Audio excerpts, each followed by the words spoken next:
മുത്തുനബിയുടെ പ്രഭ അത് സൂര്യന്റെ പ്രഭയെ തോൽപ്പിക്കുന്ന പ്രഭയാണ്, ചന്ദ്രന്റെ പ്രഭയെ തോൽപ്പിക്കുന്ന പ്രഭയാണ്. അഹ്ജല ഖമറം വഫർഖദാ, ആകാശഗംഗയിൽ ഏറ്റവും തിളക്കമുള്ള നക്ഷത്രമാണ് ഫർഖദ്. ആ ഫർഖദ് നക്ഷത്രത്തെ പോലും തോൽപ്പിക്കുന്ന പ്രഭയാണ് ഹബീബായ മുത്തുനബിയുടെ പ്രഭ.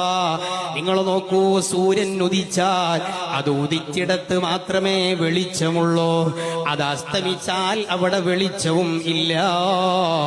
എന്നാൽ മുത്തുനബിയെ കുറിച്ച് അല്ലാഹു തആല പറഞ്ഞത് വസിറാജം മുനീറാ, ഒരിക്കലും കെടാത്ത പ്രഭയാണ്. അവിടത്തെ പ്രഭ ലോകത്ത് മുഴുവനും ഇപ്പോഴും വെട്ടിത്തിളങ്ങുകയാണ്. അവിടത്തെ പ്രഭ അസ്തമിക്കുന്ന പ്രഭയല്ല, അവിടത്തെ പ്രഭ കിട്ടാത്ത ഒരു ഇടവും ഇല്ല.